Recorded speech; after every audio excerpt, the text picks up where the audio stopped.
Okay, ladies and gentlemen, good morning. On behalf of North Bamford and the Bamford family, a very warm welcome to JCB here this morning and to the home of the world's #1 backhoe loader. It is my pleasure to introduce the Right Honourable Boris Johnson, MP.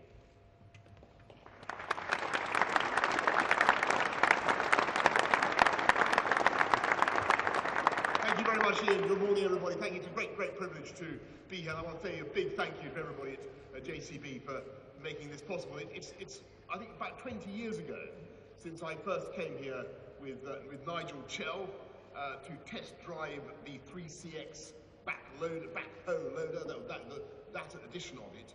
And it's fantastic to discover that in the interim, you have sold nearly 750,000 editions of that machine, backhoes, across 150 countries. And you've done it with the optimism and the relentless technological innovation that I believe should be the hallmarks of the next phase of Brexit. And by the way, I want to congratulate this incredible company on its record year. I'm allowed to reveal it. Perhaps you haven't posted your figures yet, Nigel, but you've had a record year. Sales up 26% or something like that. Hashtag despite Brexit. Congratulations to all of you. Now, if like me you're privileged to drive one of these custard colossi, you will find that they're incredible things. They can move virtually any obstacle out of their path, tons of rock or gravel, and they can do it unbelievably fast. But, as I discovered, if you engage the wrong gear, then pow, that is a new entrance you've made to the back of your house. And that's kind of where we are now.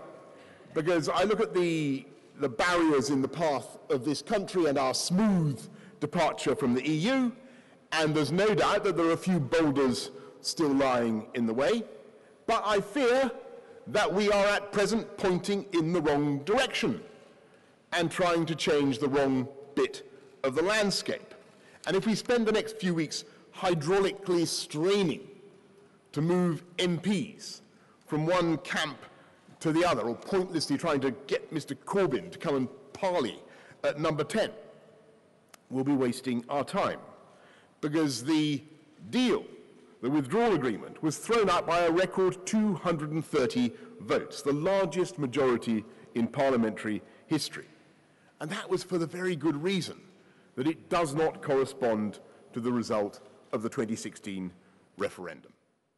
When 118 Tory MPs voted against this now deceased withdrawal agreement, it was because Leavers and Remainers were united in their dismay at a deal that keeps us locked in the customs union, unable to do free trade deals, unable to cut tariffs on our own, whether to make food cheaper or to help African farmers, and a deal that turns us into non-voting members of the EU single market, forced to take rules from Brussels so that this great company would have to accept whatever whimsical specifications Brussels comes up with for JCBs sold not just in the EU, but in the UK too, and yet with no say, no influence by UK officials or ministers in the devising of those rules. So that means if the EU Commission decided in future that there was some innovation taking place here in Toxotis, here in the UK, any UK factory, some innovation of which they disapproved, perhaps because of the threat to market share of continental rivals, and they were being lobbied by those rivals.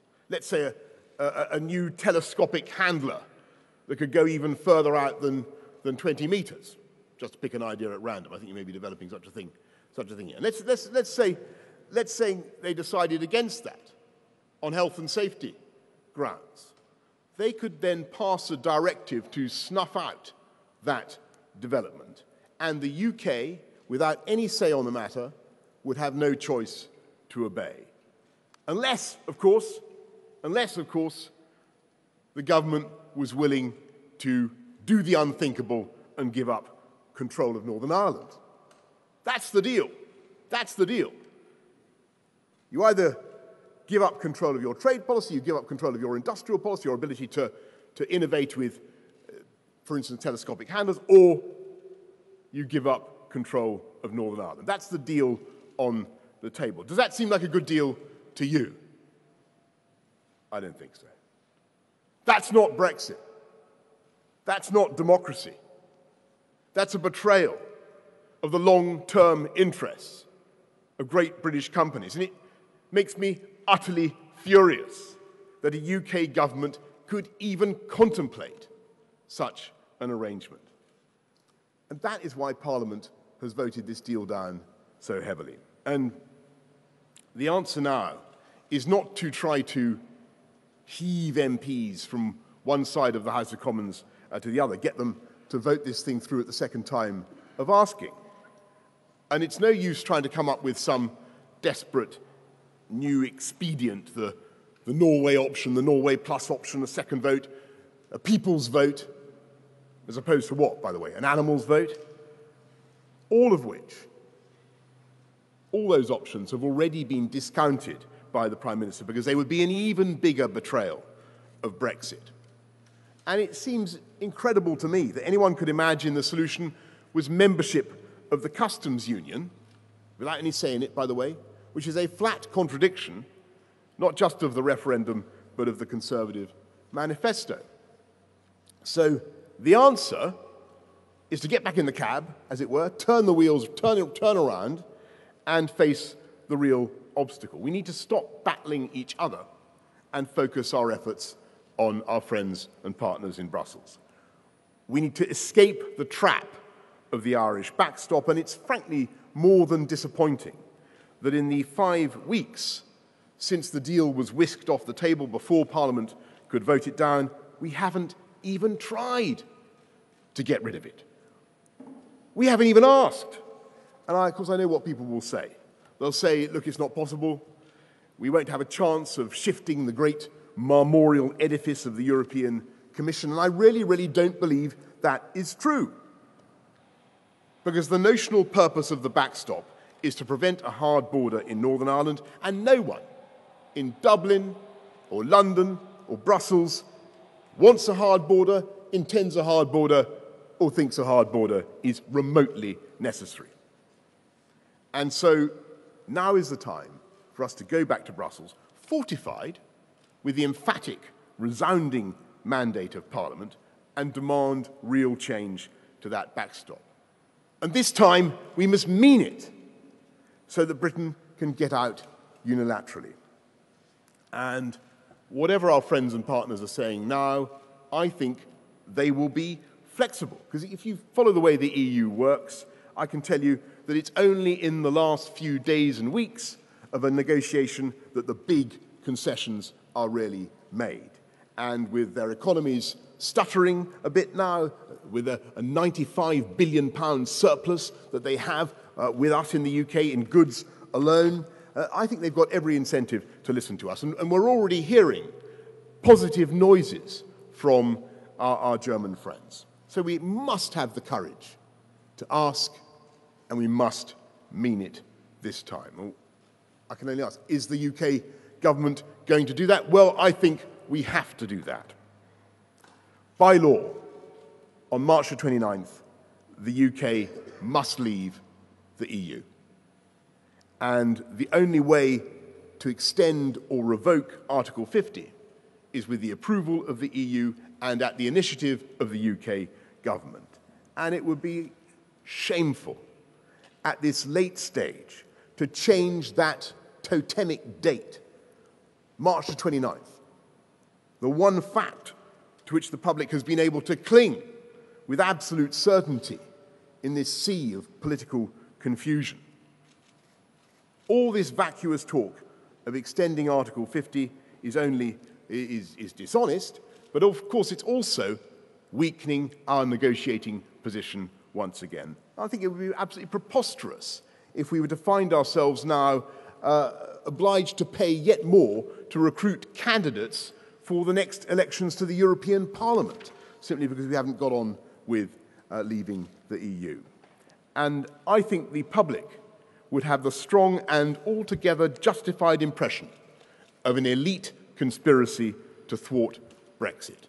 To extend Article 50 now would do nothing but erode trust in politics. And as for the suggestion that Parliament might veto what some are now calling the risk of the catastrophe of no deal, well, that entails the logical absurdity of trying to stop something from not happening.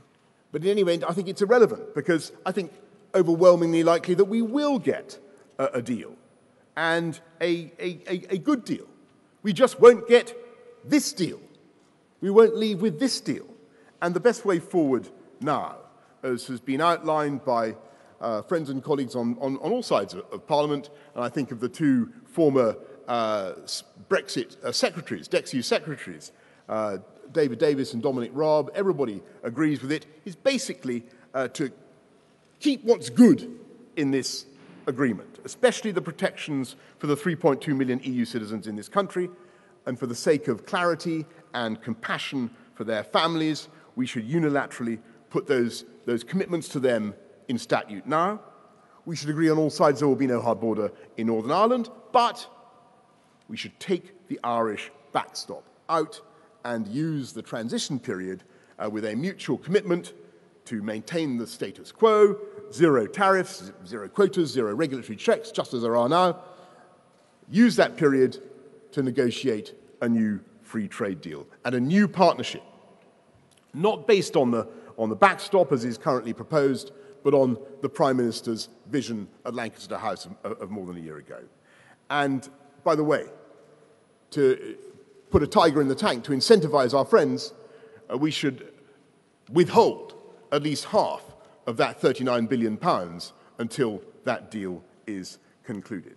And this time, if we mean it, and if we are determined, and if we make it clear that this is our best and final offer, I would be utterly amazed if we can't get agreement on these terms. And even if the EU side was so obdurate and self-destructive as to turn us down and to insist on tariffs and checks, even if they decided to punish the UK, then the truth is that as we approach that deadline of the end of March, we're finding now that even in that eventuality, bureaucratic and logistical problems that had previously seemed insoluble are melting in the face of human creativity. And it's not just Jean-Marc Puissesseau, the chairman president of the ports of Calais-Boulogne, who has said recently that actually the trucks will continue to flow over the border just as they do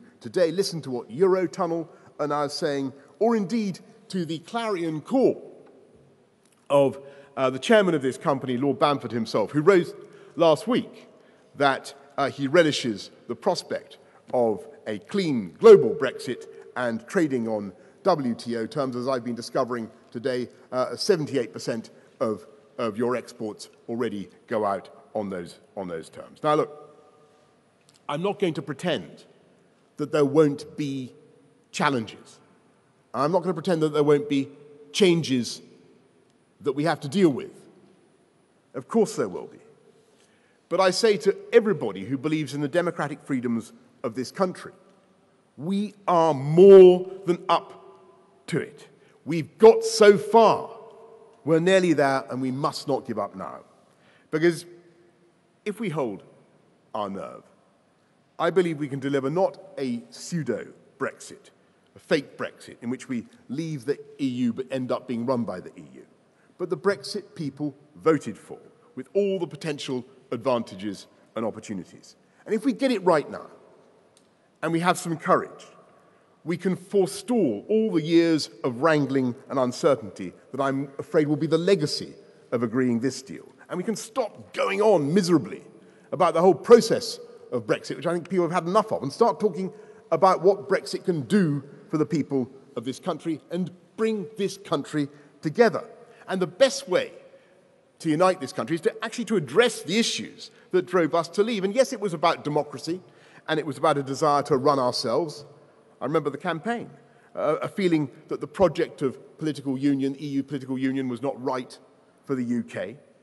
But that vote was also triggered by a feeling that in some ways the people of this country had been drifting too far apart from each other. And there are areas where we needed to come together. And we all know the story of what's been happening to boardroom pay over the last 25 years, the huge expansion in the gap between the remuneration of FTSE 100 chiefs, the average workers in their firms. We know the way big corporations have held wages down, some of them, as they've had access to very, very big pools of labour from other countries. Now look, I want you to know, I'm a free market capitalist. And I'm a believer in the benefits of migration, by the way. I think it enriches our country, it brings talent, and it's a tribute to Britain that people want to come here. But I think there's got to be a balance.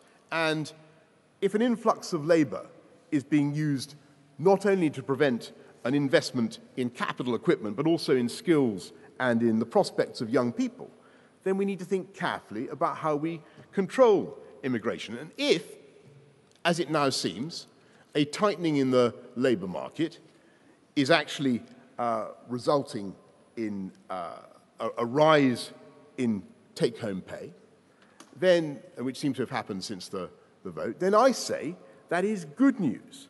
Because, frankly, this country deserves a pay rise. And it's good news that great companies like Travelodge, for instance, have announced they're taking on 400 more unemployed parents from this country. So if Brexit helps those people, those 400, to earn a little more, and if it holds out the prospect also of cheaper food, cheaper clothes if we're able to have an independent trade policy, do real free trade deals, cut tariffs, cheaper shoes and all that, we should welcome those developments instead of treating this as a problem we have to manage. And instead of kowtowing to Brussels and keeping ourselves tied to the EU apron strings, we'd be thinking of all the ways we can use this historic moment to make our country more productive and more dynamic. Because if we want the people of Britain to have a pay rise, and I do, then we can't expect to do it just by controlling immigration. That wouldn't be right. We have to address all the causes of the productivity gap between us. I mean, this is an amazingly productive company, but I'm afraid, there is a productivity gap between the UK and our main European competitors, being France, Germany, and Italy. And the most worrying gap of all is internal, within the UK. And I'm afraid it's between London and other countries and regions. And if you look at the distribution of the Brexit vote, you look at who voted what where, it's clear that people felt the gap in their prospects and their attainments between London and the region. And they wanted something done about it. They wanted attention to be paid. And if we're going to respond to that and bring our nation together, that means investing in great public services. Of course, first and foremost, it means making our cities safer. And just a shot in parenthesis at the current mayor of London, who isn't doing nearly as good a job as the previous guy. Crime seems to have really got out of his control there. That's a fundamental duty of government. That's the basic function of government. Make our cities safer. Make our country safer. Better hospitals. Use that. There's money now going into the NHS. Fantastic. Put the money into the NHS. Better transport links. We need to build more housing, particularly in London and the South East, where it's in such, where the prices are so out of control. And one thing you can do to help is to devolve fiscal power to cities, big cities, and the regions. And that should be our campaign. Take those local taxes, bundle them together, and give them to mayors and politicians to spend on their local priorities so that they then have themselves an incentive to go for policies that deliver growth and opportunities. And we should use the process of Brexit to speed up the planning process, get things done. And by the way, we could create free ports around this country, and we should, because there are plenty of coastal areas that would benefit massively from free ports. 135 countries have such free ports around the world. The UK has none, and they offer the phenomenal attractions in terms of growth and investment. We should be going down that way. Now, some of this, a lot of it will cost money. I don't deny that. But the way to generate the cash that is necessary is to create the most dynamic economy possible. And you don't attack London and the southeast. You don't bash the city, which is what I'm afraid the opposition would do. You don't bash London's 24% of the UK economy. It's the gateway, it's the motor. The answer is to create the most favorable tax environment in Europe with no new taxes, no increases in tax. Tax has gone up quite high enough. No increases in taxes, and no one, rich or poor, to pay more than 50% of their income in tax. That's not because we want to create a tax haven for the rich, but because we want to stimulate the income we need to pay for this national program of cohesion, bringing the country together. And I want to explain, finally, why this really matters to me so much, what I mean by cohesion and this sense of national unity. I'm not a nationalist, if by that you mean I'm a xenophobe or someone who deprecates other countries and cultures. Absolutely not. Far from it. I'm called Boris, apart from anything else. My ancestors come from all over the place. Like I don't know, all this, anyway. Like a JCB, in fact, sourced, I believe, from around the world. I think that's what you told me. A lot of it. In fact, I'm probably even more cosmopolitan than a JCB.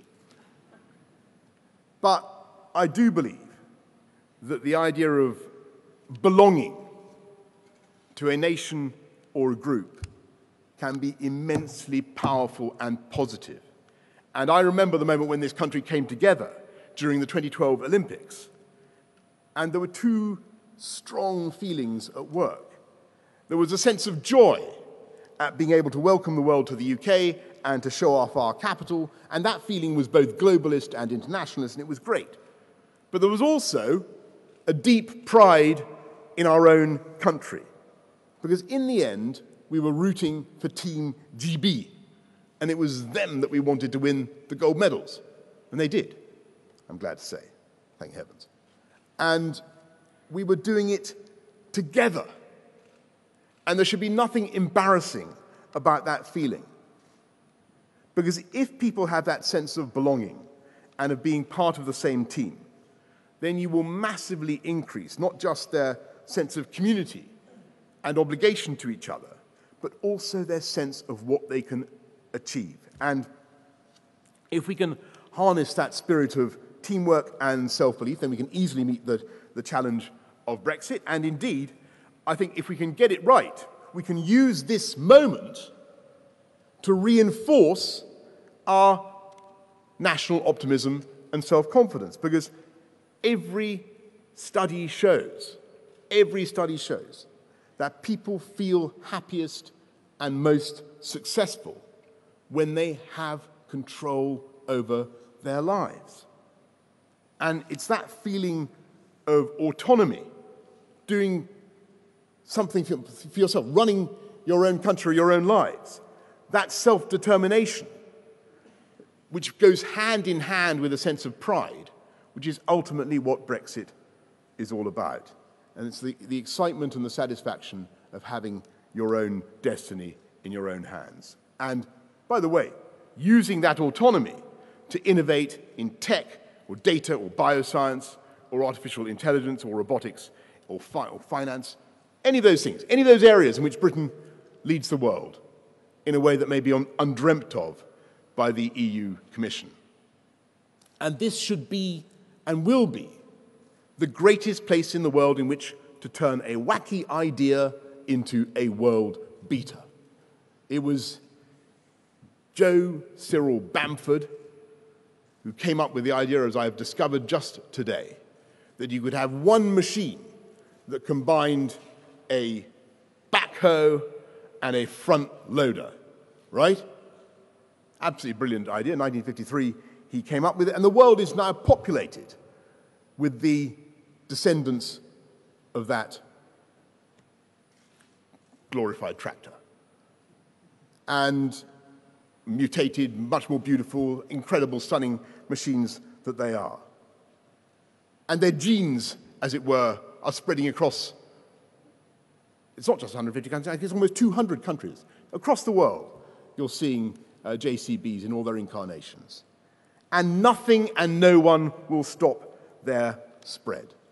And I congratulate you on what you're doing. But to maximize the opportunities ahead of us, we need that autonomy and we need that freedom. And to achieve that creative autonomy, we must follow the logic of what Parliament has voted for. That is, no to this deal that locks us in, and yes to exit on March the 29th. And whatever terms we eventually come up with, and by the way, I repeat, I do think that they will be favourable to us. I confidently prophesy, unlike many of the gloomy predictions that you are hearing at the moment, I tell you that the people of this country will prosper and they will manage that change. And I tell you now, in conclusion, everybody here in Atoxa, here at JCB, whatever the doomsters may say about Britain after March the 29th, there will still be Mars bars made in this country. In fact, there will be no shortage of Mars bars. We will still have potable drinking water in Britain. There will still be drinking water. They say there will still be drinking water. The planes will fly. The ferries will ply.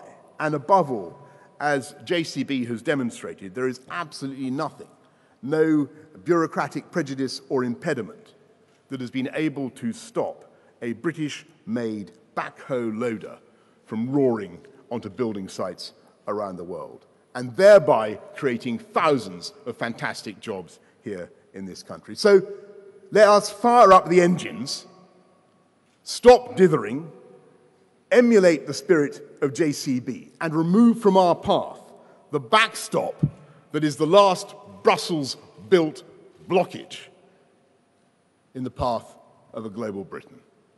Thank you all very much for listening this morning. Thank you.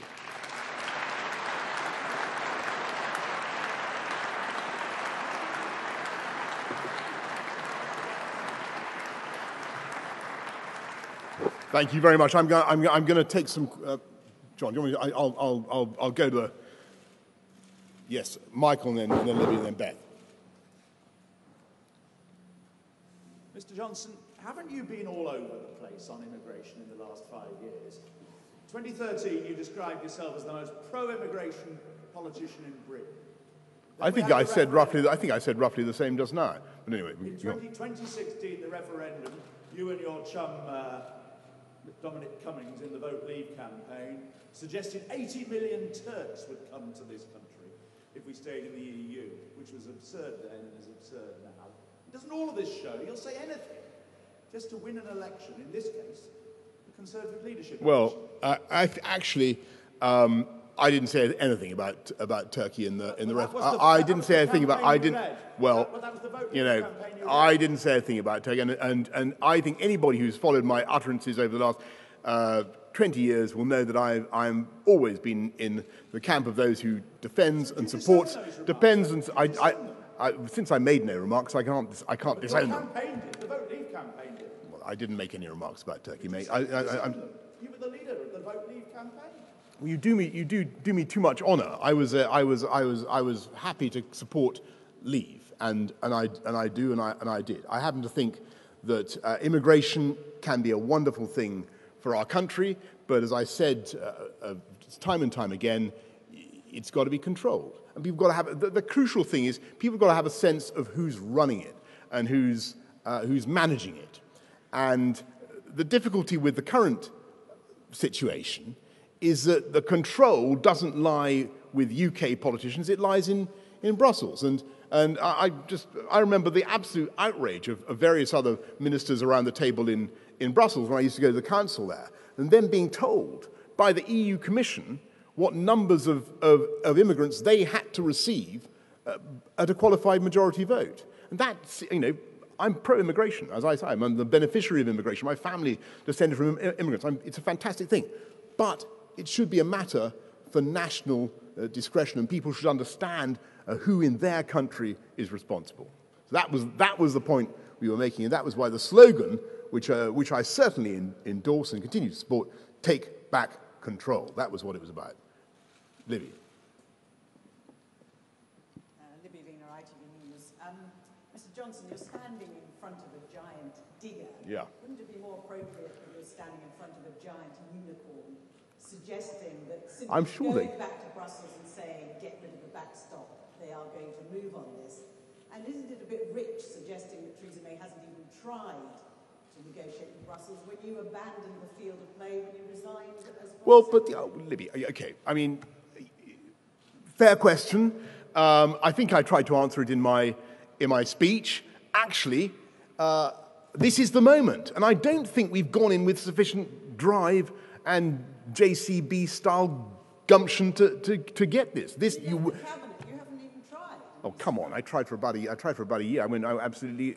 Anyway, this is all internal political question. I did try very, very hard to get the right vision of leaving the European Union, and I think there were many people who followed those struggles will know that we had lots of ding-dong arguments. In the end, as people may remember, we had a meeting at Chequers in which I advocated what I think of as a global Brexit, giving us the opportunity to do real free trade deals, giving us the opportunity to allow companies to innovate in whatever way they choose within the bounds of UK law, getting on with all sorts of opportunities that otherwise wouldn't exist, and that was not successful.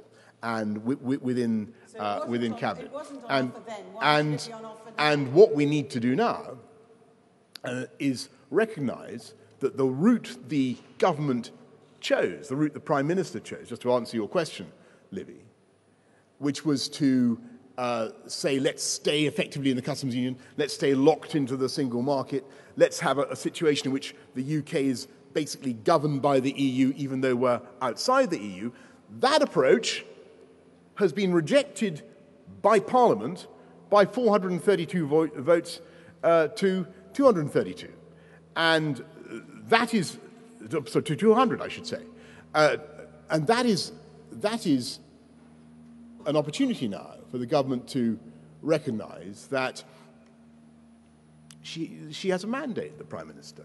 She can go back to Brussels, and she should go back to Brussels, and she should say that the British House of Commons does not accept the democratic consequences of the arrangement that you have imposed in the form of the backstop. It's got to come out. And if we mean it, and if we're determined, then I think we can achieve that. Determined enough even to stay in the cabinet. I think I've answered that question. If you thank you. Yes, Beth. Mr. Johnson, we're in a moment of national crisis, and here you are in front of a digger making a naked leadership pitch. Theresa May has won a confidence vote. Why don't you just get behind her and stop undermining her? Well, actually, what I'm offering is that you're quite right that the Prime Minister has won the confidence vote, and that's terrific. And I voted for her, of course. But she has not succeeded, emphatically not succeeded, in getting her deal through Parliament. And as I said just now, it's gone down by a majority of 230. That's unprecedented. It cannot come back. It is an ex-deal. What is needed now, and that's what I'm trying to do, is humbly and sincerely offer a way forward. We need to get through this. And we can only do it if we have conviction and determination and we follow the logic of what Brexit was all about. And it's actually a massive opportunity. She needs to go back to Brussels and remove the backstop, or the most pernicious elements of the backstop, the way it locks us in, from the deal. And if she can do that, and if she really means it this time, then we can make progress. Just one more thing on that matter of supporting her.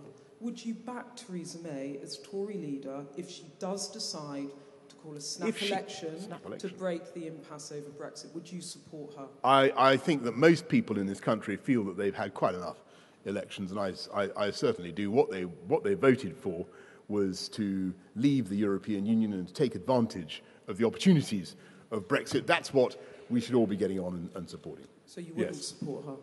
Just to be clear, because she said she wouldn't contest another election. Say again?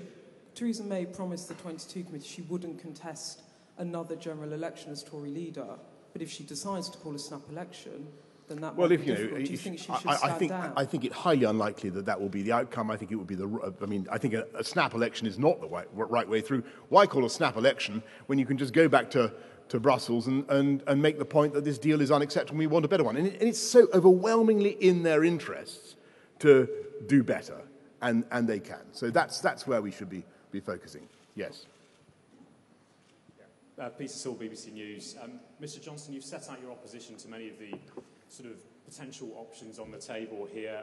Isn't it true, though, that the parliamentary arithmetic is against you? And even if you were, by some miracle, able to get rid of the backstop, surely a permanent customs union perhaps would be a more pragmatic way forward? Well, I have to say that I don't think there's any support. The last time I saw that a customs union debated in Parliament, it was voted down. And it was, as you will remember, it was something that was expressly ruled out, not just at the referendum, but at the general election, where everybody campaigned on a manifesto to come out of, or 82% of MPs campaigned on manifesto to come out of the customs union and the single market. So, you know, you can't now stay in the customs union. And it's not true that we've run out of options. As I said, there is a great way ahead. And what is needed now is simply to adjust the withdrawal agreement so as to take out that backstop and the way it restricts Britain's freedom of But you wouldn't be able to manoeuvre. get that through Parliament, would you? On the contrary, what Parliament has voted for is to come out of the EU on March the 29th. Everybody voted, or huge numbers of MPs voted, to trigger Article 50. That cannot be superseded except by another act of Parliament or another government-sponsored piece of legislation. And it's not going to be. The Prime Minister has clearly ruled it out. And as I said, I think rescinding Article 50 now and telling the British public, after all this hoo-ha, that we've abandoned the project of leaving the European Union would be so utterly pathetic that I do think it would not only cause widespread international dismay, but also it would reinforce people's view that there's some kind of plot going on at Westminster to stop this thing. Because people have voted for it, Parliament has voted for it, on March 29th, it's going to happen. And that's what the Prime Minister said. If the Prime Minister were able to How many get questions are you going to have? I don't mind. You keep going. Go on, all right. One if I might. Just if the Prime Minister were able to get this deal through on the back of Labour votes, could she stay in the job in your view? Well, you know, if we had some ham, we'd go to ham and eggs. If we had any eggs, I think rather than exhausting ourselves with these hypotheses about what might or might not happen in Parliament, I think, you know, if you were paying attention to the first 1,500 words of my speech, it was mainly about why we shouldn't waste time pointing the backhoe loader one way when what we wanted to do was turn around the other way and go and remove the obstacles in Brussels rather than trying to sort out what's going on in Parliament. That was the thrust of what I was trying to say. Okay, and I'm going to... Sorry. Yes, sir. I'm going to come to others. Go on. Boris Johnson. Richard Vernal, Press Association. Can we do one question each, by the way, folks, just in the interest of because there might be members of the audience who might want to ask a question. Of course, we want to get it one. Yeah, but I don't mind, but it's JCB is a highly productive company. We are. You will notice that the factory, the production line has been, the assembly line has been temporarily halted. Go on. It's all your fault, Boris. Go on. I just want to pick you up on something you said just a little while ago, where you said what we need now is humbly and sincerely to offer a way forward. You stood in front of the custard-coloured JCB. The production line's halted, and I know this isn't your constituency. Why not tell the Prime Minister yourself rather than get everybody here and tell us, as it were? Well, it's a very very fair question. I've told the Prime Minister myself many times, as I was saying to Libby, and I thought perhaps it was a good idea to try and tell as many people as possible, since so far I've not been successful in persuading her. But I think she will come round. Yes, Jack.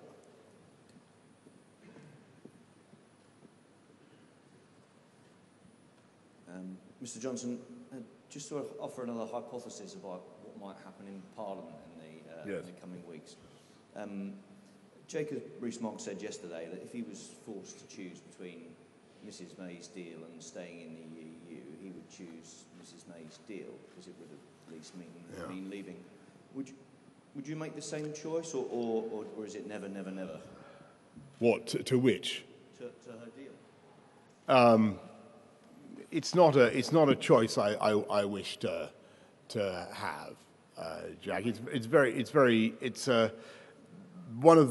There are ways in which I'm afraid the deal on offer is worse than being in the EU. Does everybody understand why? For the reason I gave, that if you tried to come up, normally speaking, if JCB comes up with a brilliant idea, and you want to protect yourself from people in Brussels who may want to have to throttle that idea, to strangle it at birth, you have British civil servants around the table in Brussels or British ministers who can speak up for you. We're coming out of the EU, but under these proposals, we would still be run by the EU. So that is a real defect, and the same goes for the trade policy and everything else. I don't want to face that choice. I think what we should be going for is the kind of clean global Brexit that I have advocated. And by the way, the trade terms on which JCB does very well around the world. I have the microphone. May yes, I? come on, you with the microphone. Lynn Davidson from The Sun. Mr Johnson, you talk about uniting the country. Could you be the man to unite your party? And very quickly, the DUP have suggested or indicated they may accept a customs union if the dreaded backstop was removed. Would you be happy with that? Well, I'd have to see what the DUP have said. I saw a report about that. I think that the difficulty with staying in the customs union without any say in it is that you know, as I was saying to Jack Doyle, you're losing a lot of influence and you're not gaining very much. So I don't like that option at all. But I will study carefully what the DUP have to say. And on the first question, all I'm doing really, as I said, is trying to show a way forward. Yes. Mr Johnson, Henry Zeffman from The Times. Alan Duncan said this morning that you have recklessly divided the Conservative Party and created a historic crisis in the UK. Me? He was your deputy as Foreign Secretary for 2 years and clearly doesn't think you're fit for a leadership role. Yeah. Why should anyone hear? Well, because what I'm, with great respect to Alan and indeed anybody else, all I'm trying to do is bring people together on what I think is the most sensible way forward. And I genuinely think this is the answer. I think it's a great shame that we've gone down the wrong track, and there are various reasons why that happened after the referendum result.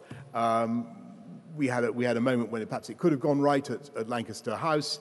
We had an election that didn't go entirely according to plan, and we are where we are. And I think, however, that we should be confident and we should be optimistic, and we can still get a great deal if we try and if we mean it. Yes, sir. Dan Sammer from The Guardian. What happens if Parliament rules out a no deal? It seems to be a majority in Parliament against no deal. Would that force you, if Theresa May can't get rid of the backstop, to support her? Because otherwise the option would be staying in the EU? Well, how do you rule out no deal except by having a deal? It's a logically difficult thing to do. I think that there will be a deal. I think that, of course, we are Britain, the EU, run by highly intelligent, sensitive people who understand democracy and who respond to the needs of their constituents, and particularly businesses. And they are not going to want to exit with a bristling palisade of sharpened stakes in the form of tariffs on either side of the channel. That is not going to happen. Absolutely not. And so, when people talk about that kind of no deal, I just don't think it's remotely credible. What could happen is that you could have the kind of agreement that I described. You could have a standstill, you could have a period in which you agree to keep things frozen as they are now until such time as you've negotiated a free trade deal. And that is a very live possibility, and that's the way we should go. I think we've exhausted, that's it. Anybody else? Well, thank you very much. And thank you so much then for your attention. I thank you to all of you for coming along to JCB today. Thank you.